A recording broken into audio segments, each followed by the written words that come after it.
Section 3. The Armory. In the past, jobs were about muscles. Now they're about brains. But in the future, they'll be about the heart.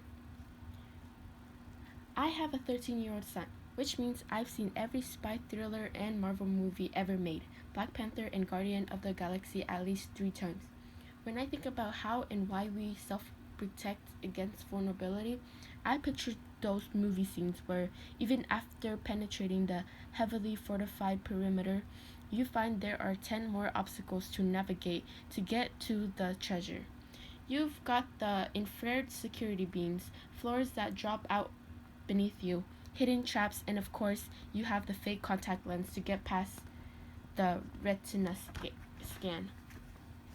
Once you shimmy, leap, and fight your way past those impossible hurdles, the Holy Grail is within reach.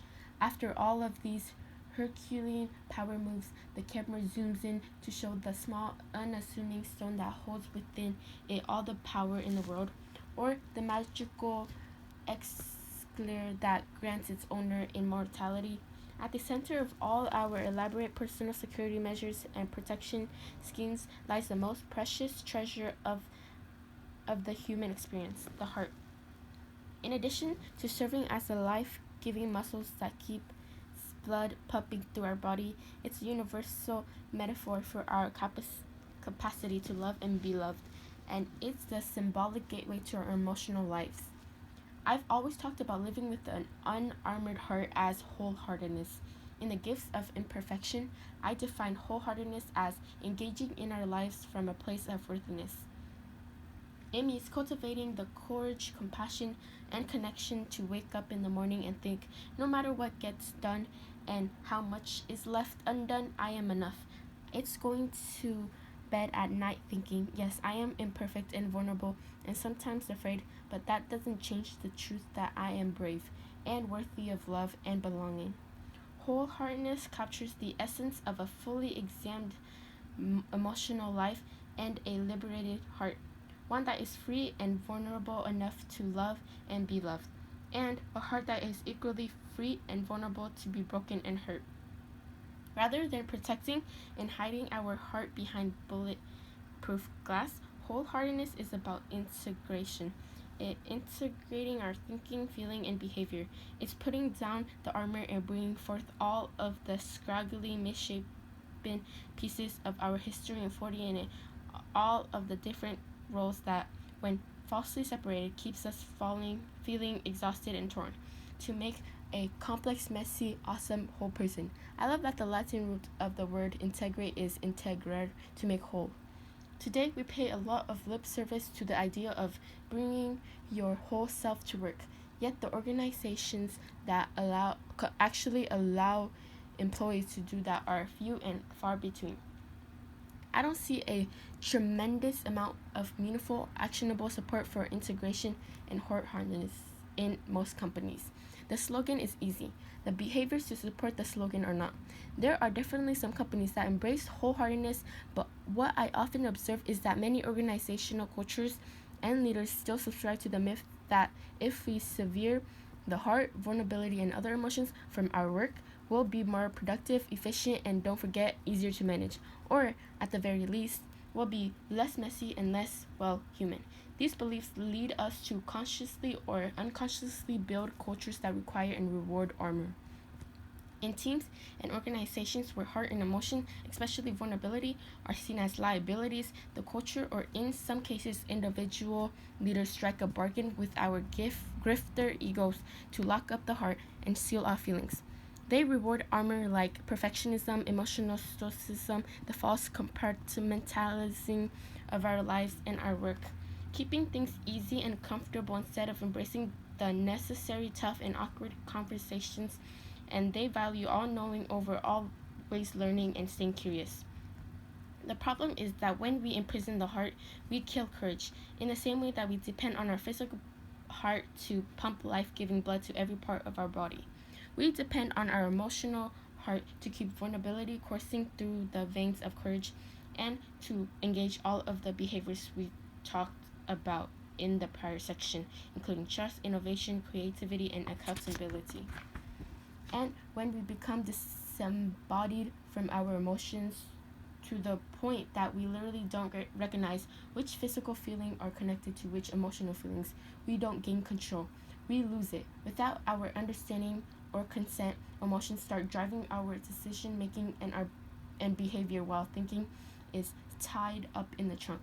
On the other hand, when the heart is open and free and we're connected to our emotions and understand what they're telling us, new worlds open up for us, including better decision making and critical thinking, and the powerful experiences of empathy, self compassion, and resilience. Ego is an eager and willing conspirator when it comes to locking away the heart. I think of my ego as my inner hustler. It's that voice in my head that drives pretending, performing, pleasing, and perfecting.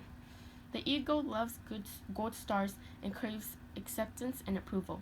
It has no interest in wholeheartedness, just self protection and admiration. Our ego will do almost anything to avoid or minimize the discomfort associated with feeling vulnerable or even being curious because it's too risky. What will people think? What if I learn something unpleasant or uncomfortable about myself? While the ego is powerful and demanding, it's just a tiny part of who we are. The heart is a giant by comparison and is free.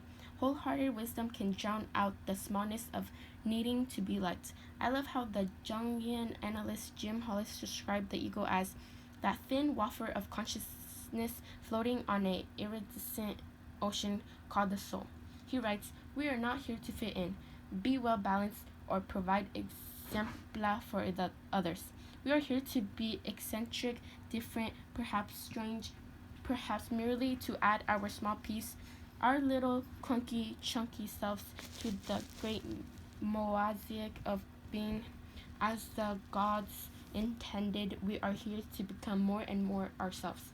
Protecting our ego and fitting in is why we reach for armor in situations where we think being liked or respected is at risk because we may be wrong, or not have all of the answers, or might get in over our heads and not look smart enough.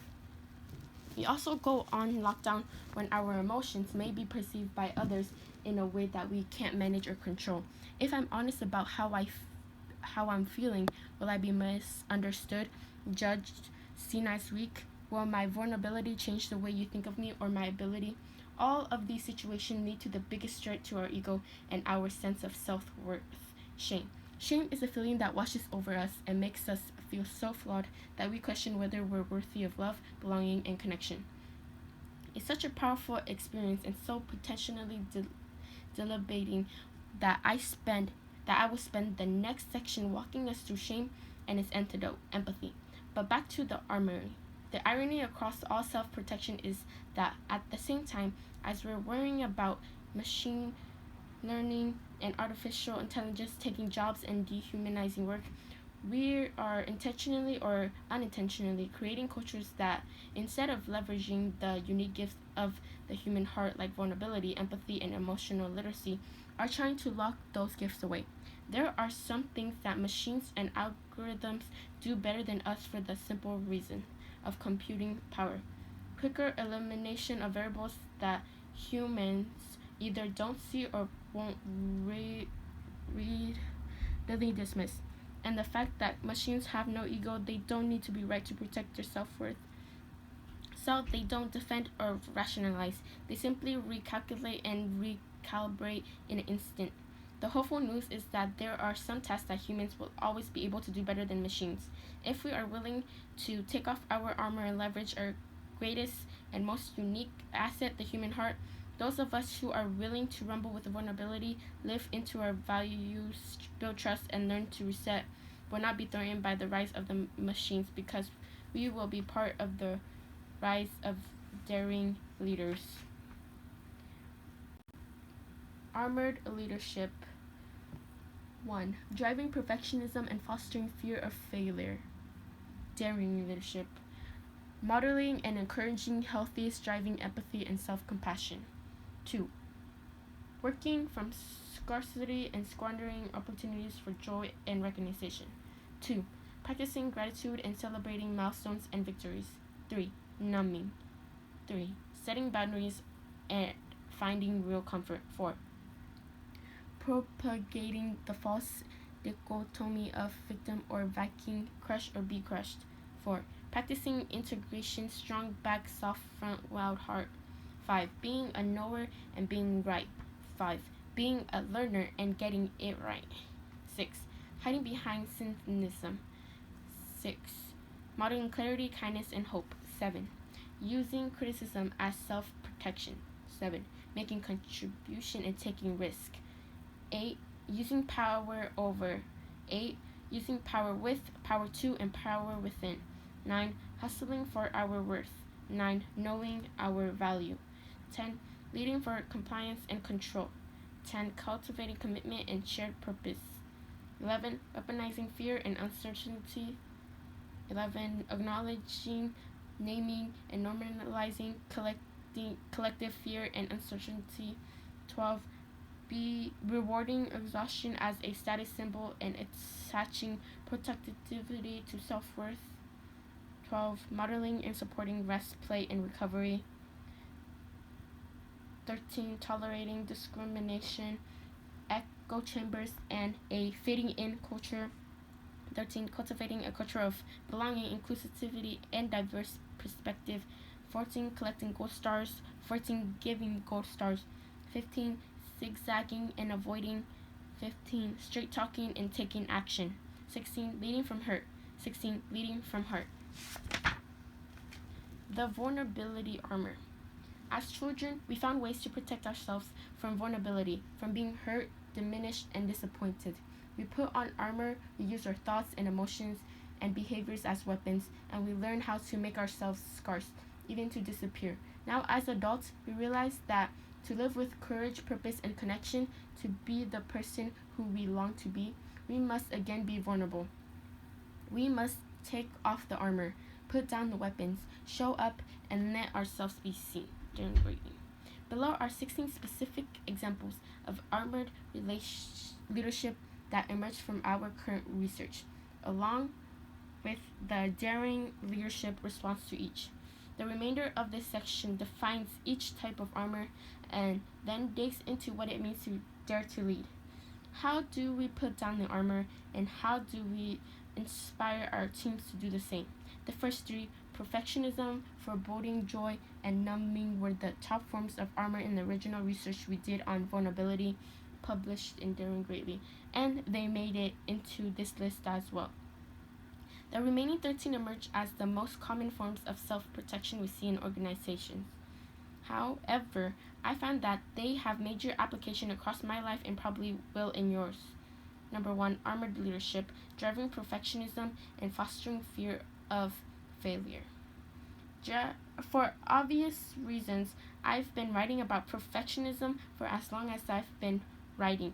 Researcher, heal thyself. There are also some not so obvious reasons. As a shame researcher, I've learned that wherever perfectionism is driving us, shame is riding shotgun.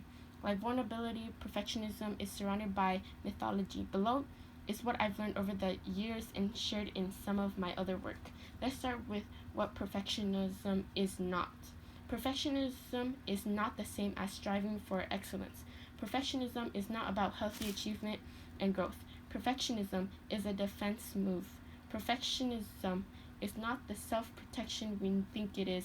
It is a 20-ton shield that we lug around, thinking it will protect us, when in fact, it's the thing that's really preventing us from being seen.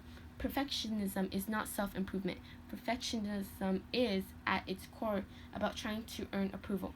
Most perfectionists grew up being praised for achievement and performance, grades, manners, rule-following, people-pleasing, appearance, sports. Somewhere along the way, they adopted this dangerous and deliberating belief system. I am what I accomplish and how well I accomplish it. Please perform, perfect, prove. Healthy striving is self-focused. How can I improve? Perfectionism is other focus. How will people think? Perfectionism is a hustle. Perfectionism is not the key to success. In fact, research shows that perfectionism hampers achievement. Perfectionism is correlated with depression, anxiety, addiction, and life paralysis. or missed opportunities. The fear of failing, making mistakes, not meeting people's expectations, and being criticized keeps us outside the arena where healthy competition is striving unfolds. Last, perfectionism is not a way to avoid shame. Perfectionism is a function of shame. Here's how I define perfectionism. Perfectionism is a self destructive and addictive belief system that fuels its primary thought. If I look perfect and do everything perfectly, I can avoid or minimize the painful feelings of blame, judgment, and shame. Perfectionism is self destructive simply because perfectionism doesn't exist. It is an attainable goal. Perfectionism is more about perception than internal motivation, and there is no way to control perception, no matter how much time and energy we spend trying. Perfectionism is addictive because when we invariably do experience shame, judgment, and blame, we often believe it's because we weren't perfect enough, rather than questioning the faulty logic of perfectionism. We become even more entrenched in our quest to look and do everything just right. Perfectionism actually sets us up to feel shame, judgment, and blame, which then leads to even more shame and self blame. It's my fault. I'm feeling this way because I'm not good enough. Daring leadership, modeling and encouraging healthy striving, empathy, and self compassion. Conversation about perfectionism within trusting and brave team can be healing and powerful. The goal is to get very clear about where as a team we're the most likely to get swallowed by perfectionism, how it shows up, and how we distinguish perfectionism from healthy striving for excellence. Are there ways that we can check in with one another that works for everyone? Are there flags, warning signs, or indicators, lights that we can all take responsibility for spotting? I've seen teams that are willing to have these conversations make profound changes, grow closer, increase their performance, and build trust in the process. 2. Armored relationship. Working from scarcity and squandering opportunities for joy and recognition.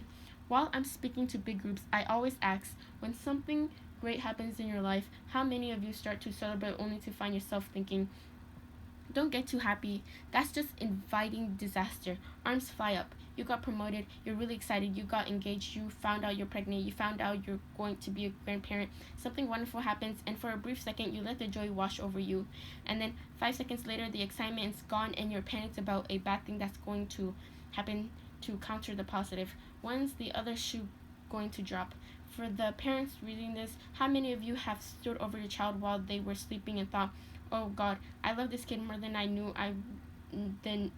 knew was possible, and in that same second felt fear wash over you and picture something horrible happening to your child. Statistically, it's about 90% of us. Why do we insist on just rehearsing tragedy in moments of deep joy? Because joy is the most vulnerable emotion we feel, and that's saying something, given that I study fear and shame. When we feel joy, it is a place of incredible vulnerability, its beauty and fragility and deep gratitude and impermanence all wrapped in one experience. When we can't tolerate that level of vulnerability, joy actually becomes foreboding and we immediately move to self protection. It's as if we grab vulnerability by the shoulders and say, you will not catch me off guard. You will not sucker punch me with pain. I will be prepared and ready for you. So when something joyful happens, we start planning on being hurt. We start planning to deal with the fear of disappointment. Is this helpful? Of course not. We cannot plan for painful moments. We know this for a fact because people who have been forced to live through these moments tells us that there is no amount of catastrophizing or planning for disaster that prepares you for them. The collateral damage of this instinct is that we squander the joy we need to build up an emotional reserve, the joy that allows us to build up resilience for when tragic things do happen. Our foreboding joy often shows up in more subtle and pernicious ways. It shows up by making us hesitant to celebrate victories for two primary reasons. The first is that we are afraid if we celebrate with our team or have a moment where we just breathe, we're inviting disaster and something will go wrong. You can likely identify with that feeling of getting a project up and out the door and then refusing to celebrate it with the high fives because you think we can't celebrate right now because we don't know if it's going to be perfect. We don't know if it's going to work. We don't know if the site will stay up. The second way foreboding joy shows up at work is withholding recognition. We don't want our employees to get too excited because there's still so much work to be done. We don't want them to take their foot off the gas, to get complacent, so we don't celebrate achievements. We think we'll do it someday, but these same factors persist in the wake of joy. This is how foreboding joy shows up at the office, and it is a costly mistake. Daring leadership, practicing gratitude and celebrating milestones and victories. What is one thing that people who can fully lean into joy have in common? Gratitude. They practice gratitude. It's not a attitude of gratitude, it's an actual practice. They keep a journal or make a note of what they're grateful for on their phones or share it with the family members. From the day the finding about gratitude emerged from the data, our family put it into practice at the dinner table. Now, after we sing Grace, summer camp style, we share each one specific instance of gratitude with the table. It changed us, and it's given us an invaluable window into our kids' lives and hearts. Embodying and practicing gratitude changes everything. It is not a personal construct, it is a human construct, a unifying part of our existence, and it's the antidote to foreboding joy, plain and simple. It's allowing yourself the pleasure of accomplishment or love or joy, or really feeling it, or basking in it. By conjuring up gratitude for the moment and for the opportunity, it's allowing yourself to recognize the shiver of vulnerability that, oh shit, I have something worth losing now feeling, and to just sit with it and be grateful that you have something you want in your hand. That it feels good to hold it and recognize something as simple as starting or ending meeting with a great gratitude check. When everyone shares one thing they're grateful for, can build trust and connection, serve as a container building, and give your group permission to lean into joy. Earlier this year, I gave the opening keynote address at WorkHuman, an HR conference put on by Global Force, a provider of recognition programs and solutions. I said yes to the invitation to speak because recognition has emerged from our daring leadership data as essential to developing brave leaders and courage cultures. I had read several articles that show recognition is a factor in increasing employee engagement, satisfaction, and retention in an increasingly competitive global talent market. But I hadn't read any case studies, so I jumped into some of the leader and peer recognition work that Global Force has been doing.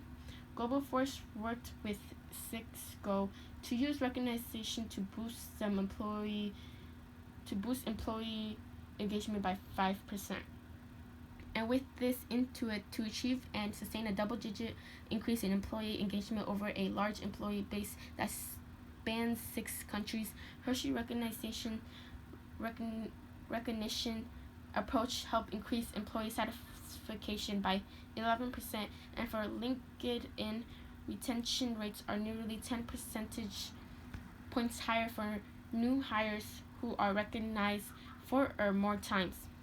Whether we're leading a group or a member of the team, whether we're looking in a formal or informal recognition program, it is our responsibility to say to the people who work alongside us, we've got to stop and celebrate one another and our victories, no matter how small. Yes, there is more work to be done, and things could go sideways in an hour, but that will never take away from the fact that we need to celebrate an accomplishment right now. 3. Armored leadership numbing. We all numb. We all have different numbing agents of choice: food, work, social media, shopping, television, video games, porn, booze, from beer in a brown paper bag to the socially accepted but equally dangerous fine wine hobby. But we all do it, and when we chronically and compulsively turn to these numbing agents, it's addiction, not just taking the edge off.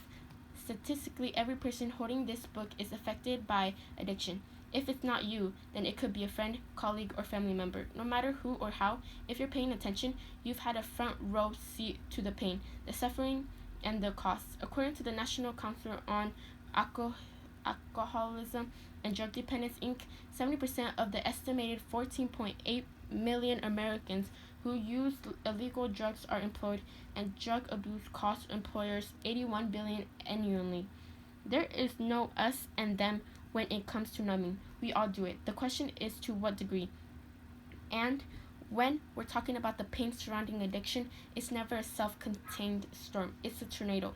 Numbing or taking the edge off doesn't have the same consequences as addiction, but they are nonetheless severe and life-altering for one reason. We cannot selectively numb emotion. If we numb the dark, we numb the light. If we take the edge off pain and discomfort, we are by default taking the edge off joy, love, belonging, and the other emotions that give meaning to our lives. Thinking of hard emotions as thorns with very sharp points, when they prick us, they cause discomfort, even pain. Just the anticipation or fear of these feelings can trigger intolerable levels of vulnerability in us. We know it's coming. For many of us, the first response to the vulnerability and discomfort of these sharp points is not to lean into the discomfort and feel of our way through, but to make it go away. We do that by numbing and taking the edge off the pain with whatever provides the quickest relief. Again, we can empathize with a whole bunch of stuff, including alcohol, drugs, food, sex, relationships, money, work, caretaking, gambling, staying busy, affairs, chaos, shopping, planning, perfectionism, constant change, and the internet. I've been sober for over 20 years, and I've been struggled to figure out where I fit into the recovery system. We're almost back to the Bernstein Bears. Nothing fit quite right. I wasn't quite drunk enough for the old timers at AA's. The OA people sent me to a meeting on codependency, and there they said I needed to start with AA. I want to take the frustrating process as a sign that I was just fine and celebrate with a few beers, but I knew better. My life was out of control, and a family history exercise during my final month of grad school was an unexpected addiction shit show, so I asked a friend to take me to a meeting. 2 meetings in, my first sponsor said, "You have the poop platter of addiction, a little bit of everything. Just to be safe, it would be best if you just quit drinking, smoking, comfort eating, and getting in your family's business." Awesome, I'll definitely have some free time for meeting. I never found my meeting, but I did quit drinking and smoking the day after I finished my master's degree on May 12, 1996, and I haven't touched alcohol or tobacco since. Confession, I still fantasize about smoking when I'm driving and Bob Seger or the Rolling Stones come on. If you see me holding a pen like a cigarette driving down the road, know that there is something great on the radio. I ultimately worked the AA program for a year, and let me just tell you, all the slogans are true. It does look like the Saturday Night Live skit where there are 10 posters hanging in a row on a wood paneled wall in a church basement. But there are the damn truth, and if you live by them, they will rock your world. A friend of mine who is also in recovery said, "Leave it to a bunch of drunks in recovery to unlock the secrets of life among them. Wherever you go, there you are. You're only as sick as your secrets. Easy does it. One day at a time. Live and let live. To thine own self be true. Halt. Don't get too hungry, angry, lonely, or tired. Let go and let God." I knew I was in trouble when my therapist reminded me that this is the saying, not let go and let Brienne. Ouch. Daring leadership, setting boundaries, and finding real comfort. Our research shows that participants named vulnerability, resentment, and anxiety as the biggest drivers of numbing, and resentment is almost always related to a lack of boundaries. We're knee-high in vulnerability now, and we'll dig into anxiety in a later section. And then the relationship between resentment and boundaries in the part on trust building. For now, stay on the lookout for resentment in your life when you're into hour 3 on Facebook when you are about to finish off the entire pint of Ben and Jerry's, or when you have just spent most of your paycheck online shopping. The bottom line, like most of you, I wasn't raised with the skills and emotional practice needed to rumble with vulnerability. So I resorted to numbing. Over time, I basically became an anything to take the edge off alcoholic. But there are no specific programs for that. So I cobbled together a plan of meetings, a great therapist, and new spiritual practices that worked for me. In the end, the cure for numbing is developing tools and practices that allow you to lean into discomfort and renew your spirit. First, when we are feeling that edge, instead of asking ourselves, what's the quickest way to make these feelings go away? Ask, what are these feelings and where did they come from? Second, figure out what brings you real comfort and renewal, not just numbing. We deserve real comfort. The author Jennifer London calls our numbing devices shadow comforts. When we're anxious, disconnected, vulnerable, alone, and feeling helpless, booze and food and work and binge watching endless hours of TV feel like comfort, but in reality, they're only casting their long shadows over our lives. Rudin writes, shadow comforts can take any form. It's not what you do, it's why you do it that makes a difference. You can eat a piece of chocolate as a holy wafer of sweetness, a real comfort, or you can cram an entire chocolate bar into your mouth without even tasting it in a frantic attempt to soothe yourself, a shadow comfort. You can chat on message boards for half an hour and be energized by community and ready to go back to work, or you can chat on message board because you're avoiding talking to your partner about how angry he or she made you last night. What emerged from the data on numbing was exactly what Loudon speaks to. It's not what you do, it's why you do it that makes the difference. The invitation is to think about the intention behind our numbing choices, and, if helpful, to discuss these issues with family, close friends, or a helping professional. Curbing comfort eating is a lifelong project for me, but I still work the steps and keep the posters hanging in the church basement of my mind. One of my most important self-care behaviors is my daily walking routine.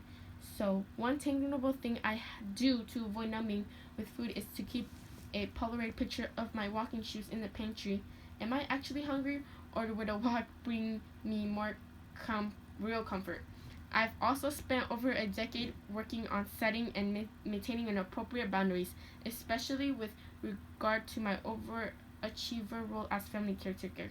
I may never get my Six Sigma project management certification, but I've earned a black belt in boundaries. Funny story, apparently my secret nickname with one of our external partners for BB, not for my name, but for Boundaries Brown.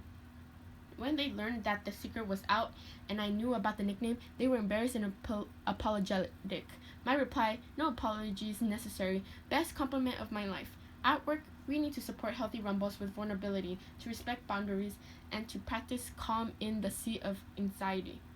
And when it comes to addiction, employers with successful employee assistance programs report improvements in moral and productivity and decreases in absenteeism, accidents, downtime, turnover, and theft. Employers with long-standing programs also report better health status among employees and family members.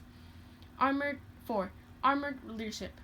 Propagating the false dichotomy of victim or Viking, crush or to be crushed. Winner or loser, survive or die, kill or be killed, strong or weak, leaders or followers, success or failure, crush or be crushed. Sound familiar? This is the philosophy of people who subscribe to the paradigm of victim or Viking. In this binary world of paired opposites, you're either a sucker loser who always gets the short end of the stick, or you're a Viking who refuses to be victimized. You'll do whatever is required. Control, dominate, exert power, shut down emotion to ensure that you're never vulnerable. This win-lose zero-sum power dynamic is pervasive in some profession, but it's also attributable to how people were raised. If it was your primary model growing up, you are liable to believe in a false and extreme dichotomy that if you don't do the crushing, you won't survive. When I interview people who operate from a victim or Viking perspective, I often ask them to define success. While survival or winning may mean success in some contexts, when you strip away real threat, survival is not living. We all need to belong and we all need love, and neither is possible without vulnerability and integration. Daring leadership, practicing integration, strong back, soft front, wild heart.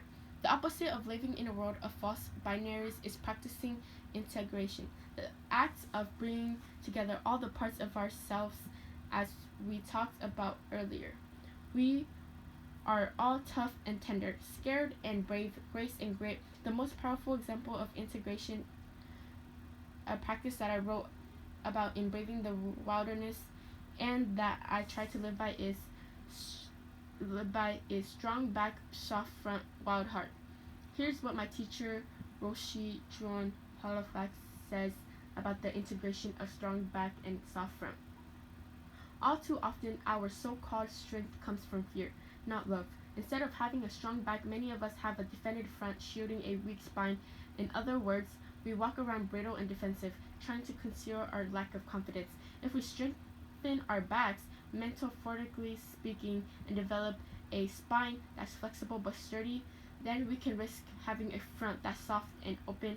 How can we give and accept care with strong back, soft front, compassion, moving past fear into a place of genuine tenderness?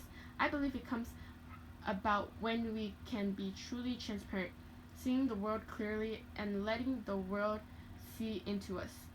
For me, that strong back is grounding confidence and boundaries. The soft front is staying vulnerable and curious.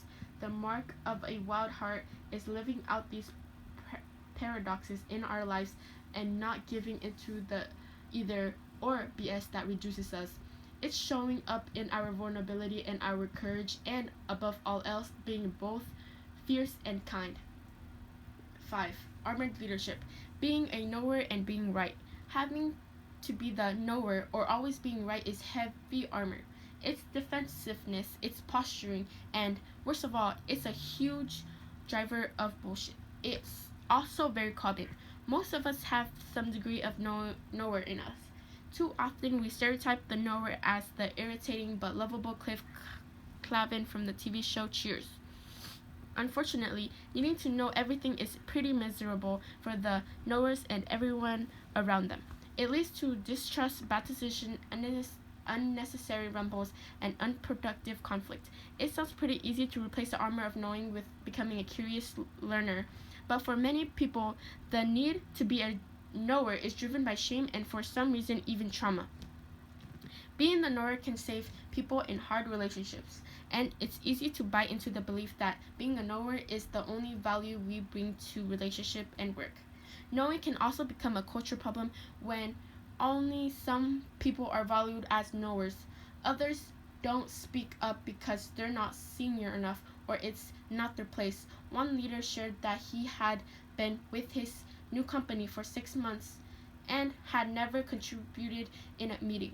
He was brought in because of his 20 plus years of experience. Yes, yet he was expected to be quiet in the meetings because of cultural norms that valued only the contribution of tenured leaders.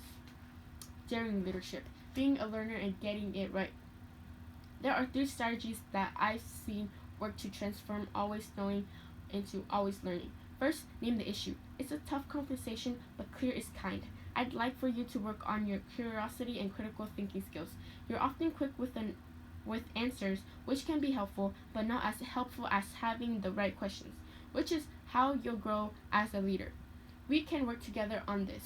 Knowers often have a lot of people talking behind their backs, and that's unkind. Second, make learning curiosity skill a priority. Third, acknowledge and reward great questions and instances of I don't know, but I like to find out as daring leadership behaviors. The big shift here is from wanting to be right to wanting to get it right. After these sections on rumbling with vulnerability, we're going to break down the skills and tools for curiosity and learning. 6. Armored leadership. Hiding behind cynicism. Cynicism and sarcasm are first cousins who hang out in the cheap seats. but don't underestimate them. They often leave a trail of hurt feelings, anger, confusion, and resentment in their wake.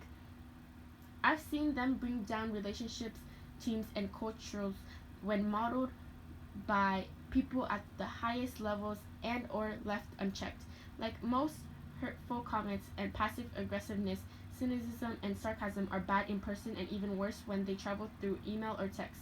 And in global teams, culture and language differences make them toxic. I mean, the word sarcasm is from the Greek word sarkazian, meaning to flesh, tear flesh. In a world ruled by incessant and tumultuous change, swamped by boatloads of fear and anxiety and rampant feelings of scarcity, cynicism, and sarcasm are easy and cheap. In fact, I'd say that they're worse than armor.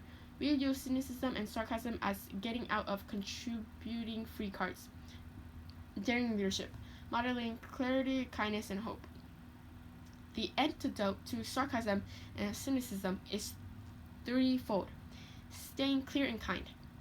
2. Practicing the courage to say what you mean and mean what you say. Cynicism and sarcasm often mask anger, fear, feeling of inadequacy, and even despair.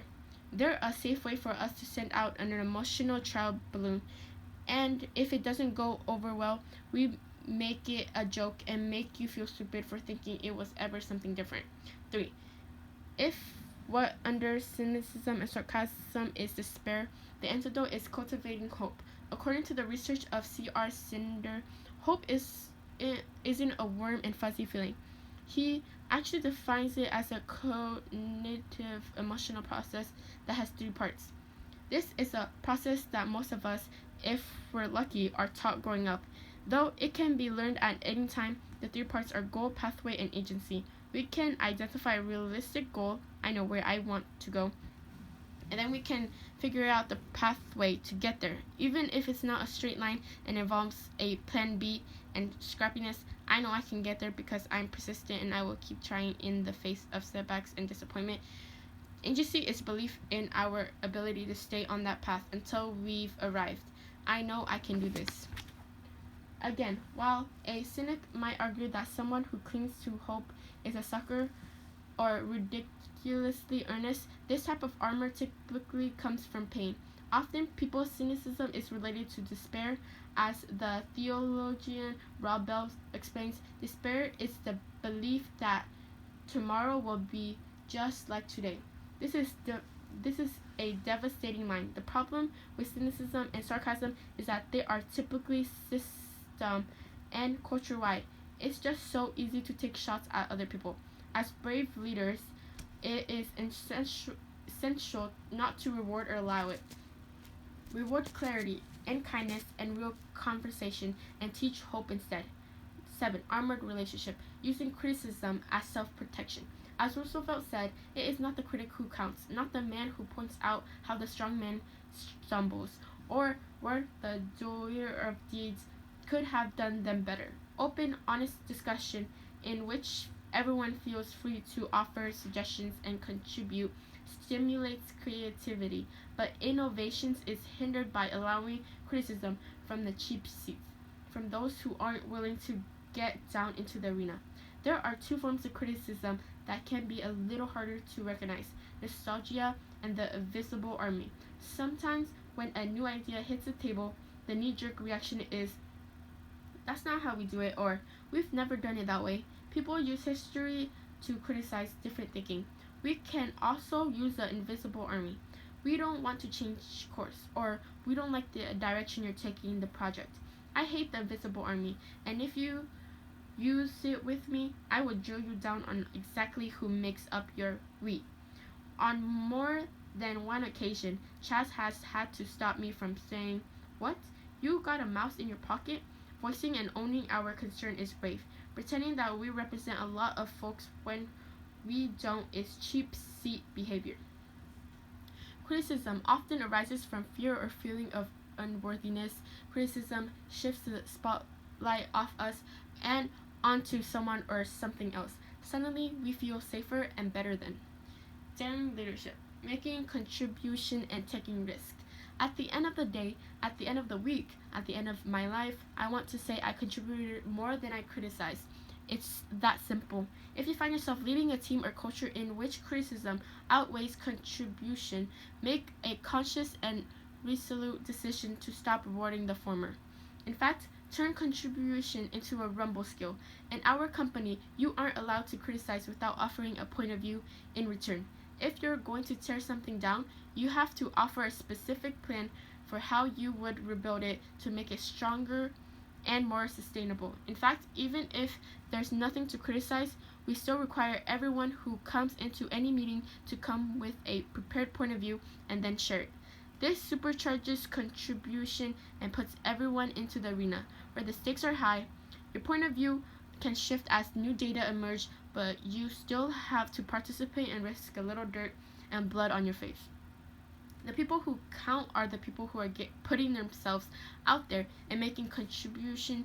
Cheap seats be damned. 8. Armored leadership. Using power over. In 1968, speech given to striking sanitation workers in Memphis, Reverend Martin Luther King Jr. defined power as the ability to achieve purpose and effect change. This is the most accurate and important definition of power that I've ever seen. The definition does not make the nature of power inherently good or bad, which aligns with what I've learned in my work. What makes power dangerous is how it's used. Organizational life is inherently hierarchical with very few exceptions. Those at the top hold a majority of the power, thanks to their proximity to the ultimate power holder, the CEO, founder, president, or board of directors. The higher up you are, the more likely you are to have access to the meetings behind closed doors, the private spaces where the biggest decisions are discussed and made. Hierarchy can work except when those in leadership positions hold power over others, when their decisions benefit the minority and oppress the majority. What's perhaps most insidious in power over dynamics is that those who are powerless typically repeat the same behavior when the tables are turned and they are promoted into power. We see this in hazing rituals, and we see it in the perpetuation of policies that do not support the disenfranchised. Why should I care about young working mothers when nobody cared about me? The phrase power over is typically enough to send chills down spines. When someone holds power over us, the human spirit's instinct is to rise, resist, and rebel. As a construct, it feels wrong. In the wider geopolitical context, it can mean death and despotism. Daring leadership, using power with power to and power within. In their publication, Making Change Happen, Power just associates a global interdisciplinary network of activists, organizers, educators, and scholars define three variations of power within the context of social justice and activism. They are equally helpful in organizations as they present pathways where team members can maintain their own agency and recognize their own sources of power in a way that ladders up to the greatest good. In our culture, we often talk about empowering people, but it's a nebulous concept that's difficult to define. What does that actually mean? I think these three elements make clear the work we need to do. Power with has to do with finding common ground among different interests in order to build collective strength based on mutual support, solidarity, collaboration, and recognition, respect for differences, power with multiples individual talents, knowledge, and resources to make a larger impact. Power to translate to giving everyone on your team agency and acknowledging their unique potential. It is based on the belief that each individual has the power to make a difference, which can be multiplied by new skills, knowledge, awareness, and confidence. Power within is defined by our ability to recognize difference and respect others, grounded in a strong foundation of self-worth and self-knowledge. When we operate from a place of power within, we feel comfortable challenging assumptions and long-held beliefs, pushing against the status quo and asking if there aren't other ways to achieve the highest common good. 9. Armored leadership, hustling for your worth. When people don't understand where they're strong and where they deliver value for the organization or even for a single effort, they hustle. And not the good kind of hustle. The kind that's hard to be around because we are jumping in everywhere, including where we are not strong or not needed, to prove we deserve a seat at the table. When we do not understand our value, we often exaggerate our importance in ways that are not helpful, and we consciously or unconsciously seek attention and validation of importance. We put more value on being right than on getting it right. It creates franticness instead of calm cooperation. Daring leadership, knowing your value. Daring leadership, sit down with their team members and have real rumbles with them about the unique contribution they make so that everyone knows where they're strong. Remember that sometimes we overlook our own strength because we take them for granted and forget that they're special. I'm a strong storyteller. The provenance of my upbringing, I sometimes forget that I'm uniquely equipped to do this because it's easy for me. Tuck your team members in around the areas where they quickly achieve flow. Those are typically where they are particularly primed to contribute value. As Ken Blanchard, the author of the 1982 best-selling leadership guide, The 1 Minute Manager, explains, catch people doing things right. It's much more powerful than collecting behaviors that are wrong. Getting clear on our value and our team members' values will revolutionize our company and create lanes where none might have existed before. Instead of a 10-person race, we start to develop a coordinated relay in which team members baton toss to each other strengths instead of vying to run the whole stretch alone. Once everyone understands their value, we stop hustling for worthiness and lean into our gifts. 10. Armored leadership, leading to compliance and control. Note, the compliance we're talking about is not legal, safety, or privacy compliance or organizational compliance, e.g., vetting partners, wearing a hairnet, setting the alarm code on your way out, or putting in a vacation request with 2 weeks advance notice. The armor of compliance and control is normally about fear and power. When we come from this place, we often engage in two armored behaviors. 1. We reduce work to tasks and to-dos, then spend our time ensuring that people are doing exactly what we want, how we want it, and then constantly calling them out when they're doing it wrong. The armor of compliance and control leads us to strip work of its nuance, context, and larger purpose, then push it down for task completion, all while using the fear of getting caught as motivation. Not only is this ineffective, it shuts down creative problem solving, the sharing of ideas, and the foundation of vulnerability. It also leaves people miserable, questioning their abilities, and even desperate to leave. The less people understand how their hard work adds value to bigger goals, the less engaged they are. It becomes a self-fulfilling prophecy of failure and frustration. 2. When we operate from compliance and control, we also have a tendency to hold on to power and authority and push only responsibility down. This leads to a huge alignment issues for people. They've been asked to do something that they don't actually have the authority to accomplish. They're not set up for success, so they fail. This just reinforces our power and resentment loop. I knew I should have done it myself. I'll be responsible for this. You just do these small tasks that you can handle versus let's dig into how we could have set up for success.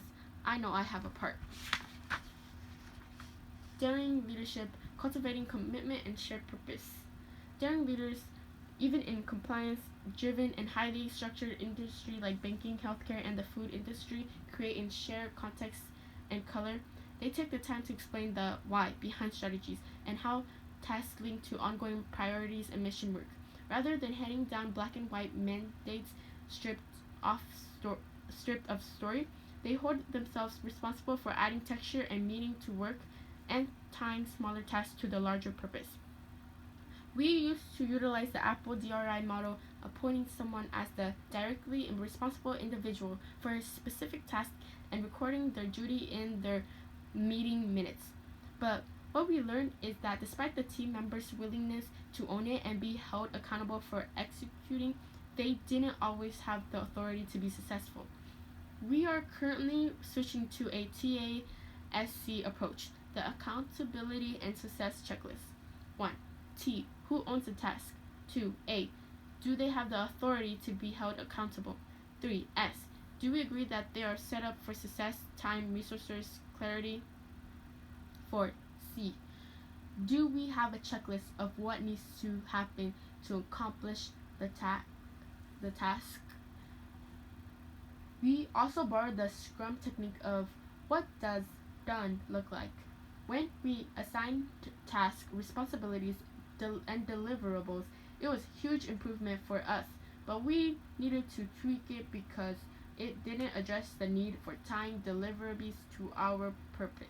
For example, I'm out of town with my colleagues Murdoch and Barrett facilitating a daring leadership workshop. I asked them to collect one role play scenario from everyone participating in our 2-day training while I'm meeting with the CEO. I want to use these scenarios the next day. Later that evening, they slide a folder stuffed with handwritten scenarios under my hotel door. I wake up the next morning and panic. Now I have to sort through them and type them up. I'm frustrated with Murdoch and Barrett, and they have no idea why. The next time, I ask for the same thing, but Meredith replies with, "Sure, what does done look like?" I say, "Please type them up, and you and Barrett should pick 3 that are specific enough to be meaningful, but general enough to apply across the group. It would be helpful if I could get them before 8 p.m. so I can review them tonight." Huge improvement, but wait, same scenario, but instead of saying, "Sure, what does done look like?" Murdoch says, "Sure, let's paint done." Rather than slinging directive West Wing walk and talk style, we find Barrett and talk for 5 minutes. I say, "Here's my plan. I want to collect scenarios from the participant today so we have new role plays for the group tomorrow. I don't want to reuse the ones we brought and used today." They're really struggling with these hard conversations, and the more specific the scenarios are to their issues and culture, the more helpful the role playing will be. My plan is to have you collect them and sort through them tonight, looking for ones that are specific but have broad appeal. I'd like y'all to type up 3 of them and make copies. Instead of breaking the group into pairs, I want to do tryouts with one person observing and supporting. So, if we have 3 role plays for each group, they can each take a turn. Murdoch and Barrett thinks about it for a minute. Then Barrett says, "One issue is that everyone here today is from operations. Tomorrow is the marketing team. Would that affect the reliability of the role plays? Me, damn it. It totally changes what I'm thinking. Thank you." Paint that for us is significantly more helpful. Then, what does done look like? Because it unearths self-expectation and unsaid intention, and it gives the people who are charged with the task tons of color and context. It fosters curiosity, learning, collaboration, reality checking, and ultimately success. One more scenario. Then, "Hey, Brienne, please pull up all the invoices together for me by 4 o'clock. Brienne, "Okay." 2 hours later, Brienne, "Here you go." Then, "What is this?" Brienne, "It's your invoices." Then, "I needed them back to 2005 and in date order. Now, I'm not ready for my meeting with the CFO. Brienne, "How was I supposed to know that?" Ben and Brienne are very frustrated. Paint done and TASC. Ben, "Hey Brienne, please pull up all the invoices together for me by 4 o'clock. Brienne, "Okay, paint done for me." Ben, "Pull everything back to 2005 and put them in date order." Brienne, "That's the whole picture?" Ben, "Yeah, I need to track the expenses for 2 books. Brienne, "Wait, I don't understand. We didn't track expenses in invoices before 2007. You'll need separate receipts." Ben, "Can you get those too?" Brienne, "Yes, but not by 4. What specifically do you need for your meeting?" Paint done. Ben, "I'm trying to make the point that the shift in how we format our invoices actually change expense categorization." Brienne, "I don't think you'll need to pull anything. There's a better way to do that, and I can get it done and put it in a graph for you by 4. Ben, "Thanks so much. That would be awesome. What support do you need from me to get this done? Anything that you can think of that will get in your way?" Brienne, "I need to clear my plate for the next 2 hours." Ben, "I'll take care of that if you'll jump into it." Brienne, you got it. Ben, I really appreciate it. TASC, the Accountability and Success Checklist. 1. Task. Brienne owns the task. 2. Accountability. Ben has given Brienne the necessary authority to be held accountable. 3. Success. The conversation ensured that Brienne is set up for success in terms of time, resources, clarity. 4. Checklist. Check. We want people to share our commitment to purpose and mission, not to comply because they're afraid not to. That's exhausting and unsustainable for everyone. Leaders who work from compliance constantly feel disappointed and resentful, and their teams feel scrutinized. Compliance leadership also kills trust, and ironically, it can increase people's tendency to test what they can get away with. We want people to police themselves and to deliver above and beyond expectations. Painting done and using a TASC approach cultivates commitments and contribution, giving team members the space and the trust to stretch and learn, and allowing joy and creativity to be found in even the small task. 11. Armored relationship. The armored leadership. Weaponizing fear and uncertainty. In times of uncertainty, it is common for leaders to leverage fear and then weaponize it to their advantage. Unfortunately, it's been an easy formula throughout history in politics, religion, and business.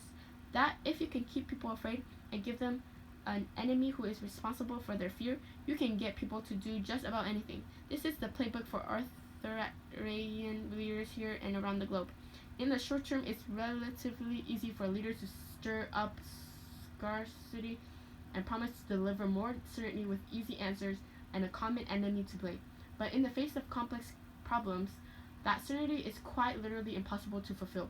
Daring and ethical leaders fight against this brand of leadership. Daring leadership. Acknowledging, naming, and normalizing collective fear and uncertainty.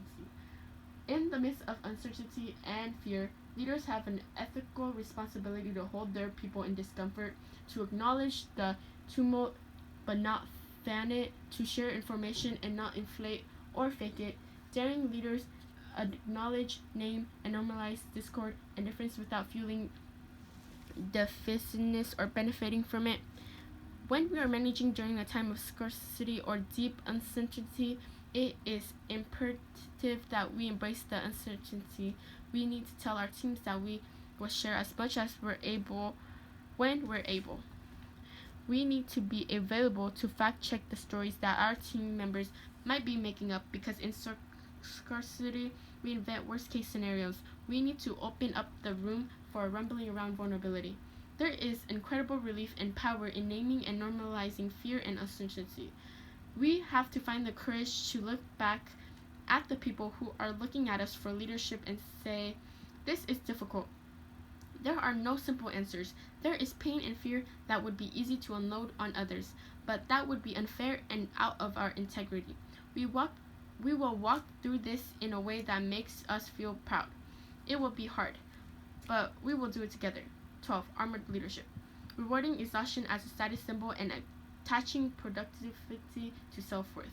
I wrote about this armor in my 2010 book, The Gifts of Imperfection. At a time of cultural crisis around busyness and sleep deprivation, things might be moderately better now. There's definitely a growing awareness that insufficient sleep contributes to diabetes, heart disease, depression, and even fatal accidents. But we still struggle as a society around pegging our self-worth to our net worth. When worthiness is a function of productivity, we lose the ability to pump the brakes. The idea of doing something that doesn't add to the bottom line provokes stress and anxiety. It feels completely contrary to what we believe we want to achieve in life. We convince ourselves that downtime, like playing with our kids, hanging out with our partners, napping, tooling around in the garage, or going for a run, is a waste of precious time. Why sleep when you can work? And aren't treadmill desks supposed to be a replacement for a long Sunday run anyway? I actually don't have anything against treadmill desks, as we all sit too much. Daring leadership, modeling and supporting rest, play, and recovery. The work of Dr. Stuart Brown, a psychiatrist, clinical researcher, and founder of the National Institute for Play, would argue that this lack of downtime This lack of play has a deleterious effect on our output in the office. In our desperate search for joy in our lives, we miss the memo. If we want to live a life of meaning and contribution, we have to become intentional about cultivating sleep and play. We have to let go of exhaustion, busyness, and productivity as status symbols and measures of self-worth. We are impressing no one. What's more, according to Brown's research, play shapes our brain, fosters empathy, helps us navigate complex social groups, and is at the core of creativity and innovation. In some ways, it helps our overheated brain cool down. To weave this into office culture, leaders need to model appropriate boundaries by shutting off email at a reasonable time and focusing on themselves and their family. Do not celebrate people who work through the weekend, who brag that they will tether to their computers over Christmas break. Ultimately, it's unsustainable behavior and it has dangerous side effects, including burnout, depression, and anxiety. It also creates a culture of workaholic competitiveness that determines for everyone.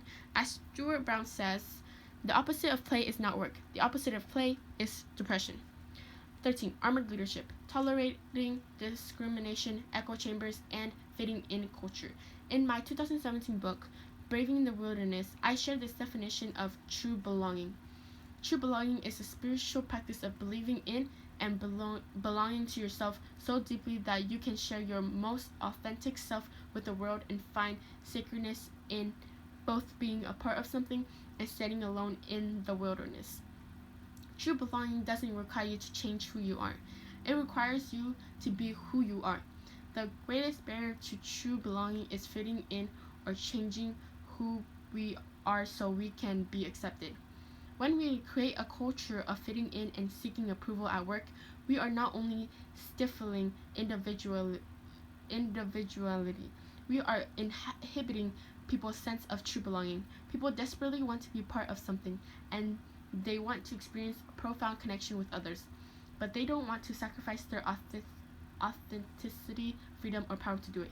Daring leadership, cultivating a culture of belonging, inclusivity, and diverse perspective. Only when diverse perspectives are included, respected, and valued can we start to get a full picture of the world, who we serve, what they need, and how to successfully meet people when they are. Daring leaders fight for the inclusion of all people, opinions, and perspective because that makes us all better and stronger. That means having the courage to acknowledge our own privilege and staying open to learning about our biases and blind spots. We also have to watch for favoritism and development of cliches or in or out groups.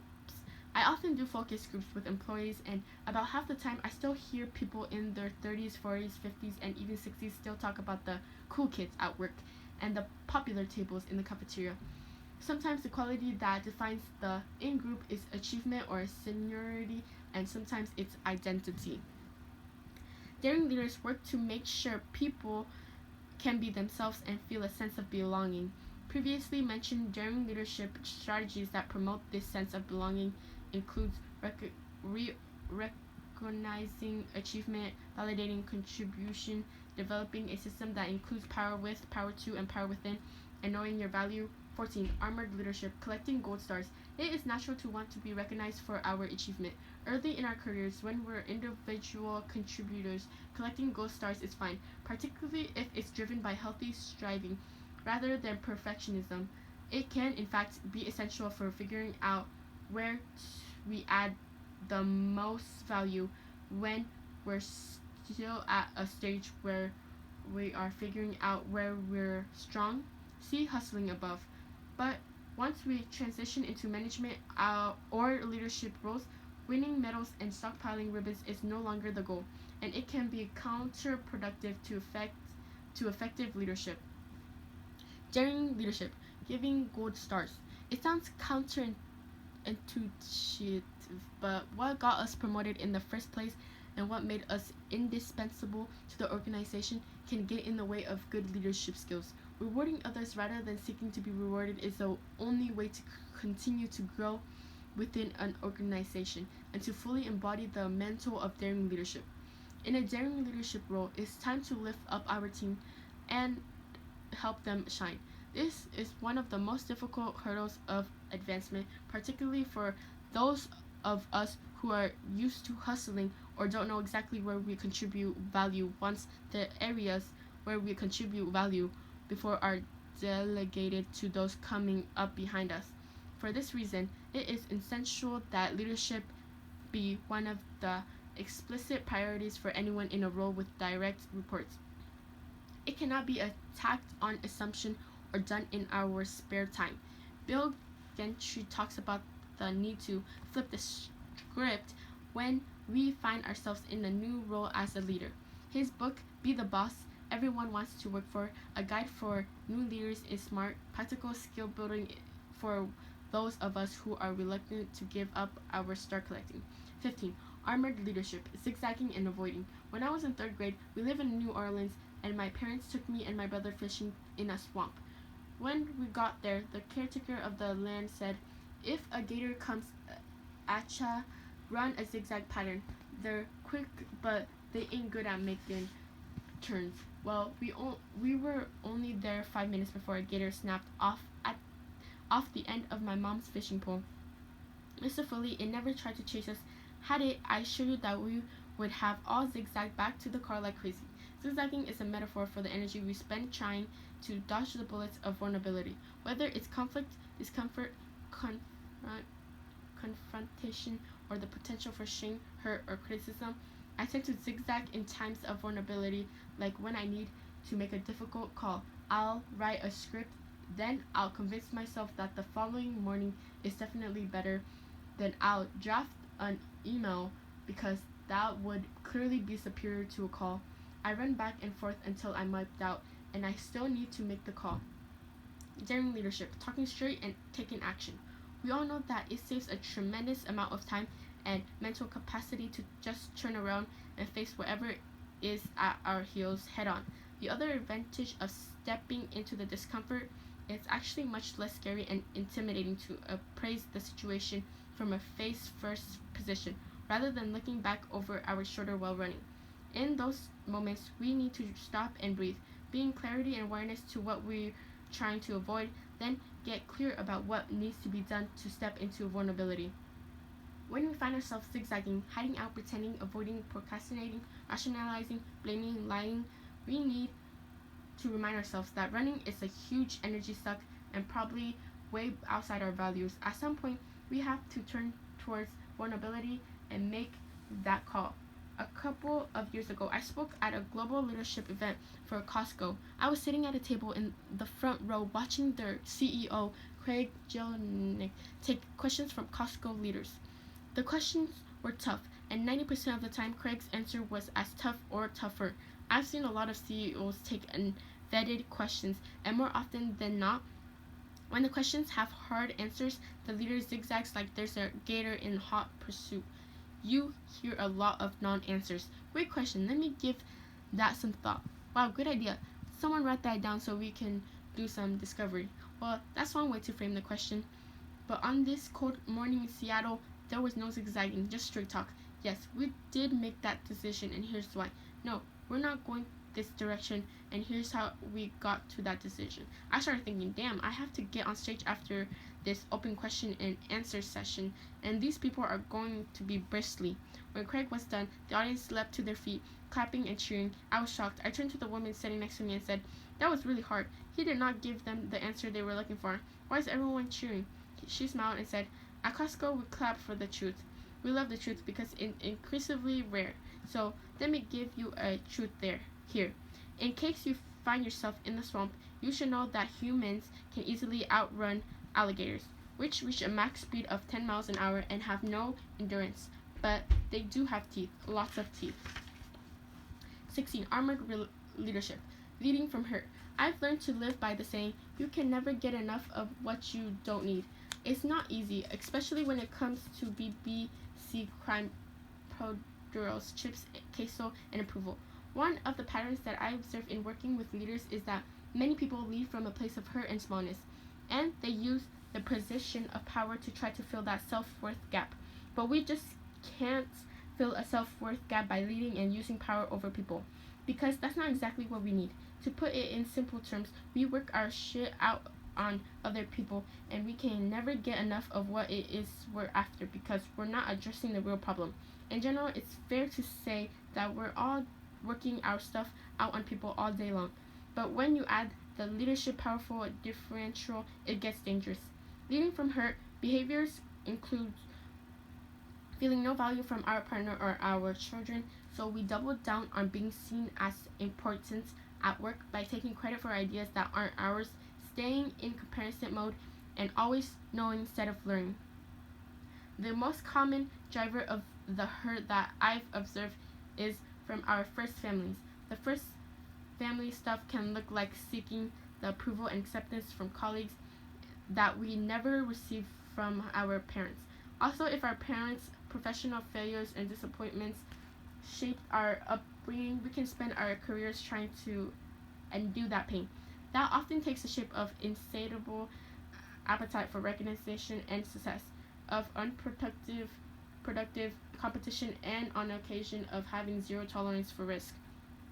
Identifying the source of the pain that's driving how we lead and how we show up for other people is important because returning to that place and doing that work is the only real fix.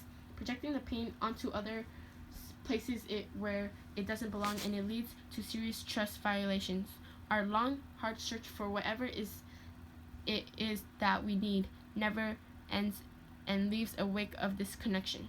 Daring leadership, leading from the heart. Let's go back to this sentence from section 2. Leaders must either invest a reasonable amount of time attending to fears and feelings or squander an unreasonable amount of time trying to manage ineffective and unproductive behavior. Well, leader, heal thyself. We also have to invest time attending to our own fears, feelings, and history, or we'll find ourselves managing our own unproductive behaviors. As daring leaders, we have to stay curious about our own blind spots and how to pull those issues into view. And we need to commit to helping the people we serve find their blind spots in a way that's safe and supportive. Like all of us, most of the daring transformational leaders I've worked with have overcome hurtful experiences from childhood illness and painful family histories to violence and trauma. Many are in the middle of deep struggles like marriage that are failing, children in rehab, or health crisis. The difference between leading from hurt and leading from heart is not what you've experienced or are currently experiencing, it's what you do with that pain and hurt. One of the most powerful examples of leading from heart that I've witnessed was Tarana Burke's response to Harvey Weinstein's arrest. Tarana is the senior director at Girls for Gender Equality and founder of the Me Too movement, a movement to end sexual violence. It's an interview with Trevor Noah.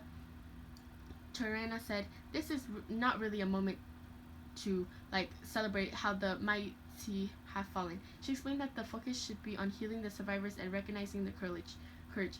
In a world full of rage and hate, Tarana, who is a survivor of sexual assault and has dedicated her career to helping other survivors, said, "It doesn't bring me personal joy. This is not really what it is about," she explained. "It's not about taking down powerful men, and it is not a women's movement either. That's another sort of misconception. It's a movement for survivors." Again, foreshadowing the work we will do together in the part on learning to rise. When we own our hard stories and rumble with them, we can write a new ending, an ending that includes how we are going to use what we've survived to be more compassionate and empathic. When we deny our stories or struggles, they own us. And they drive our behaviors, emotions, thinking, and leading. Daring leadership is leading from heart, not hurt. Putting down the armor. Roosevelt's speech makes no mention of armor or weaponry. There's no shields glinting in the afternoon sun, no sabers, swords, or rifles. It would appear that the unarmored person in the arena is fighting with wits, bravery, and bare hands. Roosevelt is talking about grappling person to person. That's where the credit goes to the person whose face is marred by dust and sweat and blood, who strives violently, who errs, who becomes short again and again, who's at the best knows in the end of the triumph of high achievement, and who, at the worst, if he fails, at least fails while daring greatly. The credit goes to the person in the arena, and the greatest arena in the world overrun with fear, criticism, and cynicism is vulnerability. As long as I study vulnerability, which dates back to the Dissertation research in 1998, I will always think that the very best example of vulnerability is saying I love you. First, talk about taking off the armor. Just thinking about the moment takes my breath away. Like many of you, I've taken that risk and had the indescribable experience of hearing, oh my god, I love you too. And I've been on the shitty end of, aw, thank you. But I think we're on a different pages. People, people, people. In those moments, it's hard to remember that the brokenhearted are the bravest among us because they've got past their egos and busted their hearts out of that prison so they could love. Yes, there's pain and more death than sweat and blood. It's hard, and when we don't understand that the willingness to risk hurt or failure is courage, or we don't have the skill to rumble and recover, it's easy to reach for armor and weapon at the mere whiff of vulnerability. As our work around the world has taught us, the fear of vulnerability and all that comes with taking off the armor, the fear of being judged or misunderstood, of making a mistake, being wrong, and experiencing shame is universal. The leaders interviewed for this book represent organizations across the globe, from film studios, tech companies, and accounting firms to military commands, schools, and community building organizations. How is it possible that the fear of taking off the armor is universal? People, people, people everywhere are just people, people, people. A couple of years ago, we held a training in London, and the participants came from more than 40 countries. As we waded into the topics of vulnerability and shame, one of the participants stood up and said, our shared experiences of these emotions is so shocking. It's what we have in common more than anything else. The cultural messages and expectations that fuel feelings of vulnerability and even shame may be different, but the experiences themselves, as well as their ability to alter who we are and how we show up, are universal. One powerful universal truth that has stood the test of global research: if shame and blame is our management style, or if it's a persuasive cultural norm, we can't ask people to be vulnerable or brave. Shame can only rise to a certain level before people have to armor up and sometimes disengage to stay safe. Another learning about the universal applicability of the daring leadership finding came from the people who we interviewed, who led distributed global teams. They talked about the importance of having ongoing, difficult, and vulnerable conversations about the different cultural messages and expectations that corrodes trust and psychological safety in a team when they are not identified and discussed. One participant, who is a champion of daring leadership in her company, leads a team of highly skilled analysts located all over the world who are diverse not only in terms of culture but also of age and gender identity. She said, one of the most important and most challenging parts of my job is surfacing what's getting in the way of our team's communication and performance. Last year, I noticed a pattern of our team in Hong Kong not participating in video conference meetings. They're major contributors, so I couldn't figure out why they were holding back. I reached out to them without our other colleagues on the line and said, we need to hear from you in these meetings. Not participating is not working. What can I do to support your participation? She told me there was a long pause before one man spoke up and said, we've asked many times to receive the agenda in advance of the meeting. When we get the agenda 10 minutes before the meeting starts, it feels disrespectful. If you really want our contribution, you would give us time to review and prepare.